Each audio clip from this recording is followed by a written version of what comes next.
Welcome back friends. तो VLW की classes आपको पता है हमने स्टार्ट की हुई हैं और कंप्यूटर का आज लेक्चर 3 रहने वाला है। तो आज का लेक्चर बहुत ही इंपॉर्टेंट रहेगा क्योंकि आज कंप्यूटर का सबसे इम्पॉर्टेंट जो टॉपिक है that is input devices. Input devices आज हम कवर करने वाले हैं। तो आपका रिस्पांस अच्छा रहा है, तो आप बड़े ही पढ़ने वाले बंदे लग रहे हो, तो इसलिए मुझे भी इस बार बहुत मेहनत करनी पड़ी और बहुत तैयारी के साथ आना पड़ा इनपुट डिवाइस को लेकर। तो बड़ा ही हार्ड रहा ये हमारा सेशन। इस लेक्चर को प्रिपेयर करने में बड़ी ही दिक्कतों का सामना करना पड़ा है। तो चलो फाइनली लेक्चर प्रिपेयर हो चुका है, कंटेंट रेडी है। तो आइए स्टार्ट करते हैं। जैसे को आपको पता है कि मैं क्वेश्चन वाइज भी आपको साथ साथ में बताता रहता हूँ। जो पॉइंट मैं बोलता हूँ कि ये क्वेश्चन बन सकता है मीन्स वो बना है, ऐसे क्वेश्चन पूछे गए हैं और पूछे भी जाते हैं। तो सबसे पहले आपको ये चीज़ समझनी है कि कौन कौन सी इनपुट डिवाइसेस हैं। आपको क्वेश्चन ऐसा पूछा जाएगा, which of the following is not the input device. तो आपको इनपुट डिवाइसेस पता होनी चाहिए। उसमें अगर आपको आउटपुट डिवाइसेस दी होंगी तो आपको रिकोगनाइज करना है कि कौन सी इनपुट है कौन सी आउटपुट है। तो आज हमारा टॉपिक जैसे कि इनपुट रहने वाला है, तो इनपुट कौन कौन सी डिवाइसेस हैं सब आपको पता होनी चाहिए। तो आइए कुछ कॉमन इनपुट डिवाइसेस, कुछ नहीं सारी जो इनपुट डिवाइसेस हैं वो देख लेते हैं। और ये आपको याद भी रखनी है कौन कौन सी इनपुट डिवाइसेस हैं। सो ये रही आपके सामने। सबसे पहले बात करते हैं keyboard, mouse, joystick, light pen, track ball, scanner, graphic tablet and stylus, microphone, barcode reader, MICR यानी magnetic ink character recognition, OMR यानी ऑप्टिकल मार्क रीडर और ऑप्टिकल करेक्टर रिकॉग्निशन। तो ये सारी जो हैं ये इनपुट डिवाइसेस हैं, ये आपको याद रखना है। सबसे पहला पॉइंट यहाँ ही से क्वेश्चन सबसे पहले पूछा जा सकता है। आपको ग्रुप्स में दिया होगा चार चार करके, कोई इनमें से आपने रॉन्ग या करेक्ट ढूंढना है कि सारी कौन कौन सी सीक्वेंस में इनपुट डिवाइसेस। तो इस तरह के क्वेश्चंस वो हम बताएंगे। हमारा जो नेक्स्ट MCQ सीरीज़ स्टार्ट होगी उसमें आपको क्लियर किया जाए कि क्वेश्चंस किस तरह के होते हैं, लेकिन साथ में बताना ज़रूरी है ताकि आप उस हिसाब से तैयार करते रहो। तो ये चीज़ आपको याद रखनी है कि इनपुट डिवाइसेस कौन कौन सी हैं। लेकिन आजकल थोड़ा सा ट्रेंड चेंज हो चुका है और कुछ एग्ज़ाम में मैंने देखा है कि इमेज टाइप क्वेश्चंस भी पूछे जा रहे हैं। आपको एक इमेज बताई होगी और आपको बोला जाएगा कि बताएं इनमें से इनपुट ये कौन सी डिवाइस है। तो इसीलिए मैंने इमेजेस भी आपके सामने लाई है, आइए दिखा देता हूँ। सो स्टूडेंट्स, तो इमेजेस में बहुत ही ब्रीफली आपको दिखाऊंगा क्योंकि ऑलमोस्ट आप सबको मालूम होगी ये क्या चीज़ है आपके सामने। तो ये है कीबोर्ड, ठीक है। तो इसको रफली आप देख लेना। इसके ऊपर F जो कीज़ होती है ना, F1 से लेकर F12, तो वो आपने याद रखना है। फंक्शनल की उसको कहते हैं F1 से F12 तक। उसके बाद न्यूमेरिक पैड साइड में आपको दिख रहा है। उसके बाद कर्सर मूवमेंट कीज़ जो होती हैं, एरो कीज़ जिनको हम कहते हैं। उसके बाद शिफ्ट कंट्रोल वगैरह और कैप्स लॉक जो इस तरफ आपको नज़र आ रही हैं, ये मॉडिफायर कीज़ हैं। और इसके बाद अल्फ़ा न्यूमेरिक कीज़ भी आपको यहाँ पर दिख रही होंगी। तो कीबोर्ड का स्ट्रक्चर आपने माइंड में रखना है। इसके साथ आगे चलते हैं। कीबोर्ड तीन तरह के हैं। एक तो नॉर्मल कीबोर्ड हो गया, एक इस तरह का कीबोर्ड भी आपको देखने को मिल सकता है। ये है आपका कौन सा कि कंसेप्ट कीबोर्ड। ये जो फास्ट फूड रेस्टोरेंट्स होते हैं उनमें ये कीबोर्ड का इस्तेमाल होता है। तो आपको ये इसकी एग्जांपल याद रखनी है कि ये कहाँ पर कंसेप्ट कीबोर्ड यूज़ होता है, फास्ट फूड जो रेस्टोरेंट्स होते हैं उनमें। इसके अलावा एक और कीबोर्ड होता है जो न्यूमेरिक कीबोर्ड के नाम से पुकारा जाता है, न्यूमेरिक कीबोर्ड। तो ये न्यूमेरिक कीबोर्ड जो है ये आपने देखा होगा ATM के अंदर। तो ये आप देख सकते हैं ATM के अंदर आपको डायग्राम इसकी शायद ना बताई हो, लेकिन आपको पूछा जा सकता है कि न्यूमेरिक कीबोर्ड कहाँ यूज़ होता है। तो ATMs में। ये सारी चीज़ें आपको आगे थ्योरी में कवर करूँगा, लेकिन इमेज आपको याद रखना। ये तो मोज़ है, सब कुछ जानते हैं इसको, मोज़ को पॉइंटिंग डिवाइसेस हैं। ये ट्रैक बॉल है। मोज़ और ट्रैक बॉल में थोड़ा सी फ़र्क होता है, इसमें एक बॉल सा लगा होता है सेंटर में। ये ट्रैक बॉल का क्वेश्चन पूछा गया था कि ये आप बताएं कौन सी किस चीज़ की डायग्राम है। तो ट्रैक बॉल था ये, ठीक है। ट्रैक बॉल और मोज़ में आपको फ़र्क रखना है याद, ओके। इसमें एक बड़ा सा बॉल सेंटर में लगा होता है और ये डायग्राम पूछी जा सकती है आपको, ये क्या चीज़ है। तो ये है आपका जॉयस्टिक, ठीक है। जॉयस्टिक्स जो वीडियो गेम्स होते हैं उनमें, या फिर हम कहते हैं जो ये एरोप्लेन के अंदर स्टिमुलेटर होता है वो, ये क्रेन्स के अंदर ये यूज़ होता है। और इसके बाद हम ये क्वेश्चन भी पूछा गया था कि ग्राफिक टैबलेट्स के साथ कौन सी चीज़ यूज़ होती है, स्टाइलस पेन। तो ये दोनों चीज़ साथ में यूज़, दोनों इनपुट डिवाइसेस हैं, ग्राफिक टैबलेट भी और स्टाइलस भी, ओके। इसके बाद बारकोड रीडर भी आपने शायद देखा ही होगा। इसके बाद बारकोड रीडर याद रखना है। ये क्वेश्चन पूछा गया है इसीलिए मैं आपको बता रहा हूँ क्योंकि इमेज आपको दी होगी, आपको पहचानना है कौन सा इनपुट डिवाइस है। तो OCR भी आपने याद रखना, ऑप्टिकल करेक्टर रिकॉग्निशन। उसके बाद जो है ये स्कैनर 3 तरह के हैं, थोड़ी सी इमेज दिख नहीं रही है साफ़। तो स्कैनर 3 तरह के हैं, flat bed scanner, sheet fed scanner और हैंड हेल्ड स्कैनर। ये तीनों का आपने डायग्राम देखनी है। इसके बाद हम बात करें OMR है, जो हमारे आंसर शीट्स होती है उनको चेक करने के लिए जो मशीन यूज होती है, OMR optical mark reader. Okay, तो इसके बाद ये वेब कैम है, वेब कैमरा कंप्यूटर्स के ऊपर भी लगा होता है, आजकल बीच में भी फिट हुआ होता है आजकल के मॉडर्न कंप्यूटर के अंदर, लैपटॉप्स के अंदर। ये आपका क्या हो सकता है, लाइट पेन। ओके, ये थी आपकी इमेजेस जो इनपुट डिवाइसेस की। आइए अब थ्योरी शुरू करते हैं। जैसे कि फ्रेंड्स मैंने आपको पहले ही बताया कि आज के लेक्चर को तैयार करने में बहुत मेहनत लगी है, क्योंकि इनपुट मेरे पास नोट्स थे इसके बनाए हुए पहले के, लेकिन मैंने सोचा अब आप वक्त थोड़ा सा एडवांस हो चुका है और आप भी बड़े ही मतलब मेहनती लोग हो चुके हैं, इसलिए थोड़ा सा इसको मॉडिफाई करके लाना पड़ा ताकि कोई चीज़ स्किप ना हो जाए। और अभी भी अगर कोई चीज़ छूटी है तो मैं वो MCQs का जो सेशन होगा उसमें कवर कर दूंगा, ताकि कोई भी चीज़ रहनी नहीं चाहिए। अब बात करते हैं हम इनपुट डिवाइस की। सबसे पहले input device that is keyboard. तो कीबोर्ड जो है इसके बारे में हम देखेंगे। तो सबसे पहला पॉइंट है किसने डिस्कवर किया था, तो ये आपने शोल्स याद रखना है। शोल्स, क्रिस्टोफर लेंथम शोल्स ने डिस्कवर किया था कीबोर्ड, ठीक है, 1868 में। डेट ज़रूरी नहीं है। तो उसके बाद जो सीक्वेंस है, कीबोर्ड डिफरेंट तरह के होते हैं। जो क्वार्टी सीक्वेंस वाला कीबोर्ड होता है जिसमें क्वार्टी लेआउट है, आपको ऊपर लाइन दिखी होगी ऐसे, अगर आप देखो क्वार्टी लिखा हुआ आपको दिखेगा, यानी ऐसी की जो है अरेंज होती हैं क्वार्टी की सीक्वेंस में। तो ये अक्सर हम यहाँ पर इंडिया में यूज़ होता है, जिसमें अप्रॉक्सीमेटली 104 कीज़ होती हैं, लेकिन कुछ में 101 भी देखने को मिलती हैं कीज़। तो ये दोनों पॉइंट याद रखना, 101 और 104 कीज़। लेकिन क्वार्टी जो है आपको ये याद रखना है, इट इज़ की लेआउट। अब बात आती है, ये जो मैं पहले डायग्राम बता रहा था, कंसेप्ट कीबोर्ड और न्यूमेरिक कीबोर्ड, ये दो तरह के और कीबोर्ड होते हैं। कंसेप्ट कीबोर्ड जो आपको डायग्राम बताई थी मैंने, फूड रेस्टोरेंट जो होते हैं, फास्ट फूड रेस्टोरेंट्स में यूज़ होता है। और न्यूमेरिक कीबोर्ड जो है ये ATMs के अंदर यूज़ किया जाता है। ओके, तो आगे चलते हैं।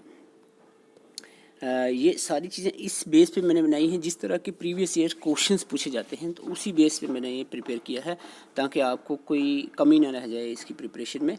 तो कैप्स लॉक की हम बात करें और नम लॉक, तो ये क्वेश्चन पूछा गया था। कैप्स लॉक और नम लॉक जो दो कीज़ हैं, इनको टगल कीज़ कहा जाता है। आपको पूछा जाएगा which two keys are called as toggle keys. Caps lock और नम लॉक को टगल कीज़ कहा जाता है। क्यों कहा जाता है? क्योंकि because when they press they change their status from one state to another.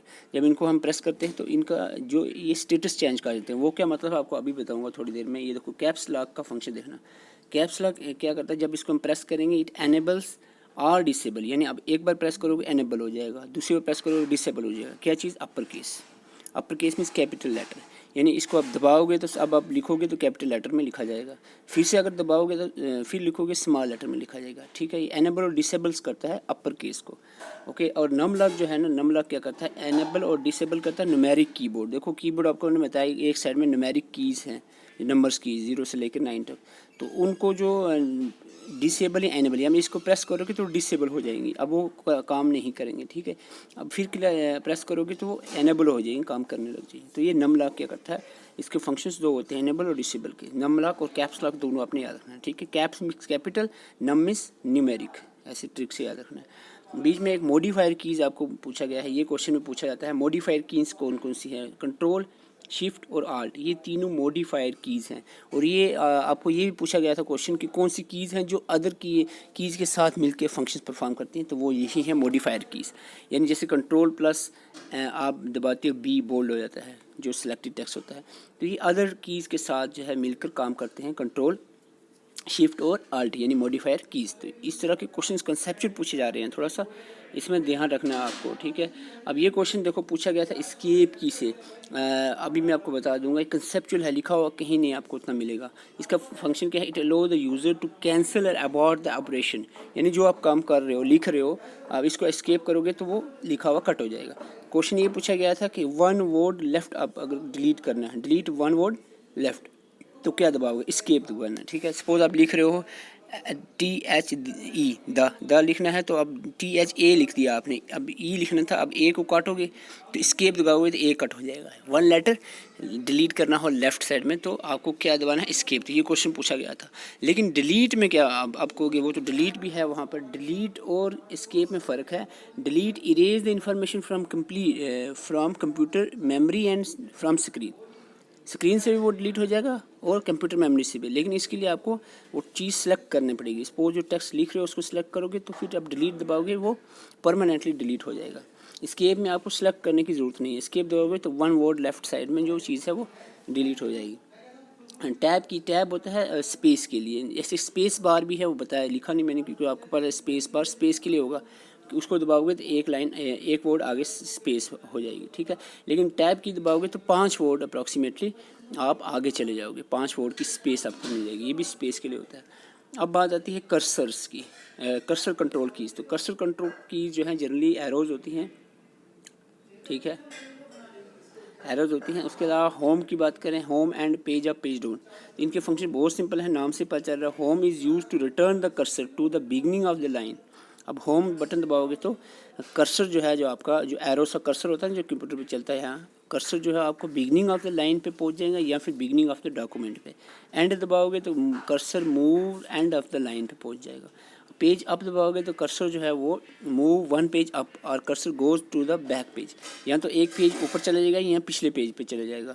और कर्सर डाउन प्रेस करोगे तो वन पेज डाउन चला जाएगा या फिर वो नेक्स्ट पेज पे, वही बात होगी, वन पेज डाउन यानी उसके अगले वाला पेज पे चला जाएगा डाउन पर। तो ये चीज़ आपने याद रखनी है, ये है कर्सर कंट्रोल कीज़।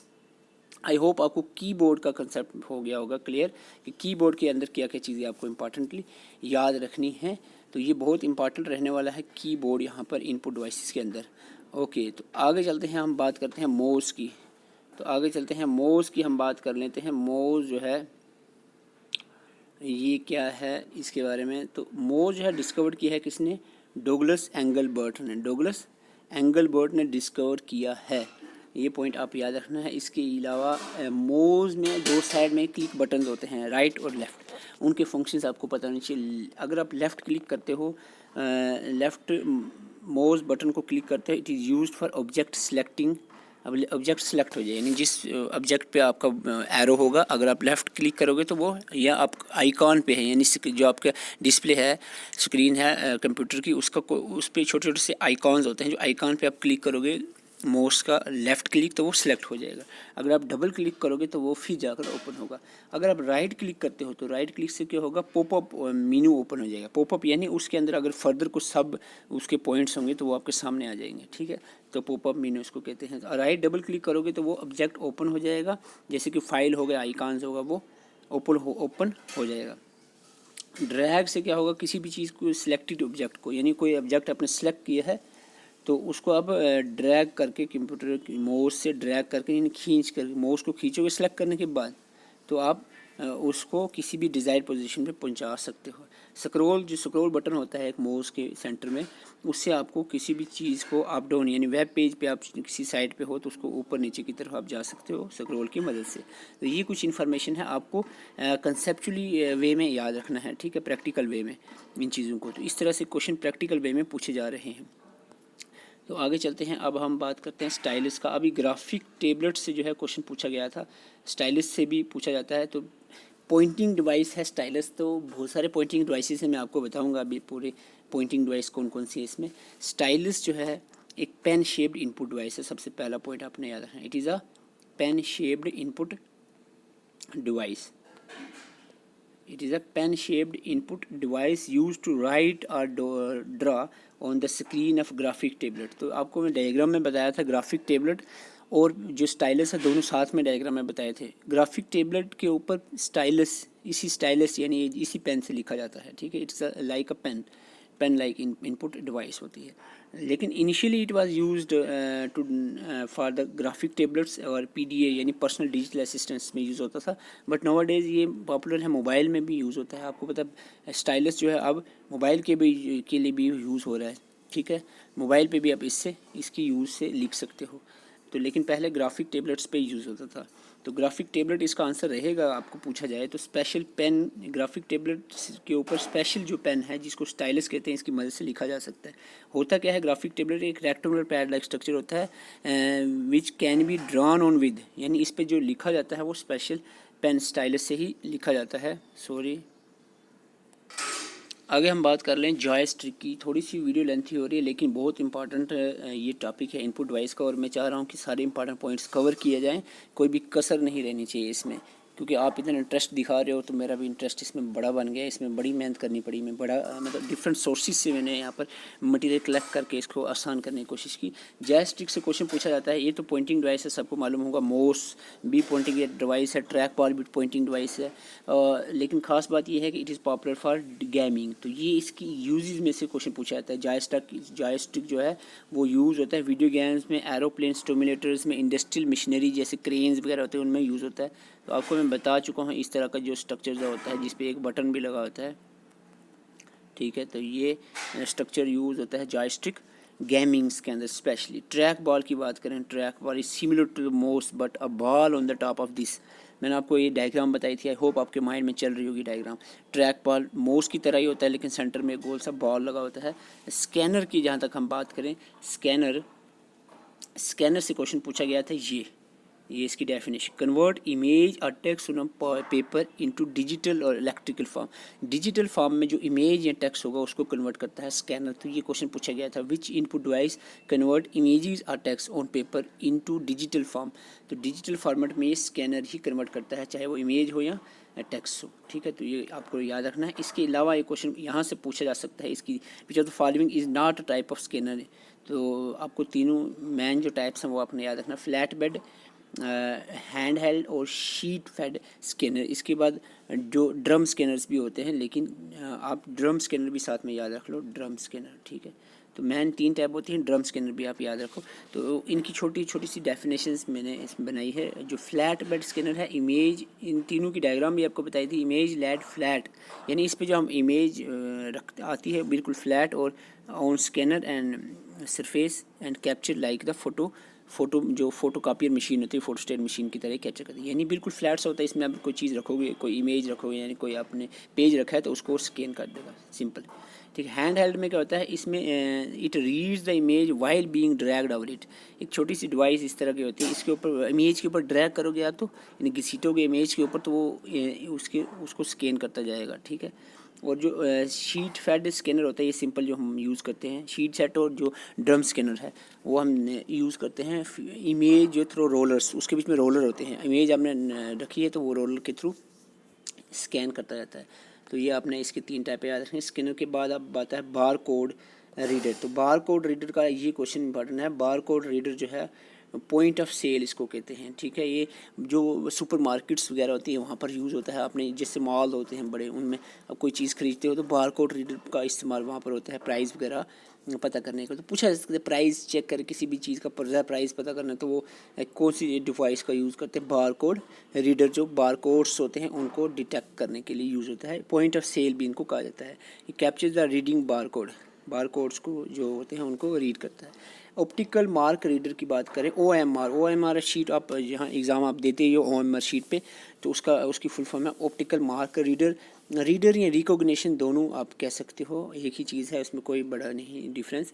यानी कुछ बुक्स में रीडर और कुछ में रिकॉग्निशन लिखा होता है, इसमें कन्फ्यूजन की कोई बड़ी बात नहीं। It use to detect the marks on the paper. तो ये क्वेश्चन भी पूछा गया है, which device use to detect the marks on the paper. तो ये मार्क होते हैं, मार्क्स यानी निशान, मार्क्स नहीं, मार्क जो निशान होता है जैसे हम लगाते हैं OMR शीट के ऊपर, उसको डिटेक्ट करता है। Magnetic ink character recognition MICR, ये बड़ा अच्छा क्वेश्चन है, यहाँ से 3-4 क्वेश्चन बन सकते हैं। तो ये एक क्वेश्चन है कि एग्जामिन करता है करेक्टर की शेप को, ठीक है। तो विच device use examine the shape of the character. तो आपको MICR याद रखना है। शेप ये जो है वो रिकोगनाइज करता है in the form of matrix form the character are printed. और ये जो करेक्टर्स होते हैं रिकोगनिशन, ये कौन से करेक्टर्स को करता है, जो स्पेशल इंक से प्रिंट हुए हों। और कौन से स्पेशल इंक, जिसमें आयरन पार्टिकल्स हो। देखो मैग्नेटिज्म तो तभी होगा ना कि जब आयरन होगा। ऐसी इंक से वो लिखे होते हैं, जैसे कि बैंक के चेक्स होते हैं, उसमें नीचे लिखा होता है जो करेक्टर्स और स्पेशल इंक से लिखे होते हैं, उनमें आयरन पार्टिकल्स होता है, तो ये उनको मैग्नेटाइज करता है, ठीक है। और जैसे कि बैंक चेक मैंने अभी बोला, बैंक चेक इसकी एग्जांपल है, ये क्वेश्चन सारे पूछे गए हैं, शेप वाला और स्पेशल इंक वाला और बैंक चेक वाला, तीनों और आयरन पार्टिकल, चारों क्वेश्चंस एग्ज़ाम में पूछे गए हैं। तो इसलिए मैंने कहा ये इंपॉर्टेंट है, इसमें कोई भी चीज़ स्किप नहीं करना है, ठीक है। चारों चीज़ें इसकी इंपॉर्टेंट है MICR की, ओके। अदर कुछ डिवाइसेज हैं, वेब कैम, इसकी उतनी ज़्यादा एक्सप्लेनेशन नहीं, बताने की ज़रूरत नहीं है। बायोमेट्रिक सेंसर, टच स्क्रीन आ गया, माइक्रोफोन वगैरह आ गया, ठीक है। आगे चलते हैं, लास्ट पॉइंट है ऑप्टिकल करैक्टर रिकॉग्निशन OCR। तो इंपॉर्टेंट पॉइंट इसका मैं आपको बताऊंगा, जिनमें कलर किया हुआ है ये इंपॉर्टेंट है, लेकिन इसके अलावा it is technique for scanning the printed page और ट्रांसलेटिंग इट। स्कैन करने के लिए जो प्रिंटेड पेज होता है इसको ट्रांसलेट करने के लिए जब करते हैं, then using OCR software to recognise the image as. जब हम प्रिंट करते हैं, स्कैन करते हैं, किसी भी प्रिंटेड पेज को स्कैन करते हैं, तो OCR की टेक्निक की मदद से हम जो रिकग्नाइज़ कर सकते हैं उस पेज को, और वो कौन से स्टैंडर्ड के बेस पे रिकग्नाइज़ करना है, ASCII। तो ये बहुत बार एग्ज़ाम में पूछा गया है, ACSII, इसकी फुल फॉर्म बहुत बार पूछी गई है, American standard code for information interchange. तो ये हमारे एग्ज़ाम में भी पूछा गया था और बहुत सारे एग्ज़ाम में ये पूछा जाता है, American standard code for information interchange. यहाँ से थोड़ा चेंज किया होता है, तो अपने यहाँ पर पहले इन्फॉर्मेशन आता है फिर इंटरचेंज, यहाँ से कन्फ्यूजन हो जाती है। ऑप्शंस एक जैसे होंगे ना, थोड़ा सा फ़र्क होगा। तो इन्फॉर्मेशन इंटरचेंज आपने पहले इन्फॉर्मेशन देन इंटरचेंज। और दूसरा इंपॉर्टेंट पॉइंट है इसका कि that is used for acquiring textual data from image से टेक्सचुअल डाटे को एक्वायर करने के लिए ये OCR का इस्तेमाल होता है, ऑप्टिकल करैक्टर रिकॉग्निशन। होपफुली आपको ये जो हमारा आज का लेक्चर है अच्छा लगा हो, अच्छा लगना चाहिए यार, इसमें बड़ी मेहनत लगी है, मैंने नए से सारा कुछ बताया है। पहले मेरे पास था ये मटेरियल, लेकिन फिर भी मैंने सोचा है कोई कमी ना रह जाए, तो इमेजेस जो आपको बताए हैं उसको भी माइंड में रखना है, और सारी चीज़ें आपके सामने हैं। इनपुट डिवाइसेस कौन कौन से हैं याद रखना है, और इनकी जो डेफिनेशंस और जो पॉइंट्स हैं, एग्जामिनेशन पॉइंट ऑफ व्यू के लिए इंपॉर्टेंट है, वो आपने याद रखना है। और दूसरी बात ये, हमारा लेक्चर था, ये लेक्चर नंबर अपना 3, ठीक है। पहला हमारा बेसिक जो इंट्रोडक्शन और हिस्ट्री वगैरह पे था, दूसरा हमारा मेमोरी पे था, और तीसरा आज हमारा जो है वो इनपुट डिवाइसेस पे है, और नेक्स्ट हम आउटपुट डिवाइसेस को कवर करेंगे। तो ये जो तीनों लेक्चर हैं, होपफुली आपने इसके नोट्स बना लिए होंगे। अगर आपने नोट्स नहीं बनाए तो बिल्कुल यार मेरी मेहनत बेकार जा रही है, मज़ा नहीं आ रहा है फिर। आई होप कि तो आपने नोट्स इसके प्रिपेयर किए होंगे, और साथ में जो आपको बुक कही थी और बुक आपने ख़रीद कर उसको पढ़ना शुरू किया होगा, ठीक है। जो टॉपिक आपने यहाँ पर वीडियो में कवर कर लिए हैं वो बुक से भी पढ़ने हैं, और बुक्स में टॉपिक के बाद MCQs दिए होते हैं, वो MCQs भी आपने सॉल्व करने हैं, ठीक है। इतना मतलब आसान नहीं है प्रिपरेशन करना यार। अब इतना आसान होता तो फिर क्या है, 2 लाख बंदे सिलेक्ट हो जाते ना। थोड़ा सा मेहनत करने की बहुत ज़रूरी है, थोड़ी मेहनत करोगे तभी जाके कुछ होने वाला है। तो मेरा यही मोटो है कि आप थोड़े से मोटिवेट रहो और मेहनत करते रहो, और टाइम बहुत कम है, 2-3 महीने कुछ नहीं होता, ठीक है। हमने फॉर्म लगने से पहले स्टार्ट किया था, हम 4 दोस्त थे, चारों ने किया था फॉर्म लगने से पहले, लगभग 4-4.5 महीने हमने पढ़ा था, बिल्कुल एग्जैक्टली, मतलब एक दिन छोड़े बिना कंटिन्यूस हमने पढ़ा है, तो जाके सिलेक्शन होती है। इतना आसान थोड़ा होता है यार। और ऐसे मतलब ऐसा हो गए थे हम एंड पे कि अब मतलब ऐसा दिल कह रहे थे कि अब पूछो कुछ भी, मतलब बुक जो कंप्यूटर की बुक तो मतलब बिल्कुल A to Z रटी हुई थी एकदम। तो फिर ऐसा होना है, आपको आस्ते आस्ते से होना है, ठीक है। तो ये कैसे हो सकते हैं आप कि आप स्टार्टिंग में ही आज से ही प्रिपरेशन को अपनी स्ट्रांगली जो है वो कंटिन्यू रखें, बिल्कुल स्टॉप नहीं आपने करना है। Thank you for watching. नए हैं तो चैनल को सब्सक्राइब करें, और जो प्लेलिस्ट में जाकर हमारी अगर पिछली वीडियो नहीं देखी है तो वो सारी देखें, ताकि कोर्स में आप हमारे साथ बिल्कुल शामिल रहें, कोई भी वीडियो स्किप ना करें। Thank you for watching. Video को लाइक करें और कमेंट करें अगर आपको अच्छी लगती है तो।